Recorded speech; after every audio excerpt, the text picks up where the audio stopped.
यद्यप्येतेन पश्यन्ति लोभोपहत चेतसः कुलक्षयकृतं दोषं मित्रद्रोहे च पातकम्. अर्जुन इथे म्हणतोय की जरी हे लोभाने अंध झालेले लोक आपल्या कुलाचा नाश केल्याने होणारा दोष आणि मित्रद्रोहाचे पाप ओळखत नसले तरी याची जाणीव जरी कौरवांना नसली तरी मला आहे. आज अनेक वेळा लोभ, स्वार्थ, सत्ता किंवा पैशाची लालसा माणसाला इतके आंधळे करते की तो आपल्या कृतींचा दीर्घकालीन परिणाम पाहू शकत नाही. एखादा व्यावसायिक फक्त नफा मिळवण्यासाठी आपल्या ग्राहकांचा विश्वासघात करतो.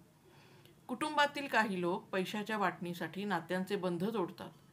अशा वेळी बाहेरून हे लोक यशस्वी दिसत असले तरी आतून त्यांनी आपलेच मूलभूत मूल्य गमावलेले असते. लोभोपहत चेतसः हा शब्द आपल्याला सांगतो की जेव्हा मन लोभाने ग्रासलेले असते तेव्हा माणसाला आपली चूक चूक वाटत नाही. मेंदूमध्ये स्वार्थी विचारांची पकड इतकी घट्ट होते की विवेकबुद्धी काम करणं थांबवते. नैतिकता, मूल्य आणि भावनिक बंध यांची जाणीव बोथट होते.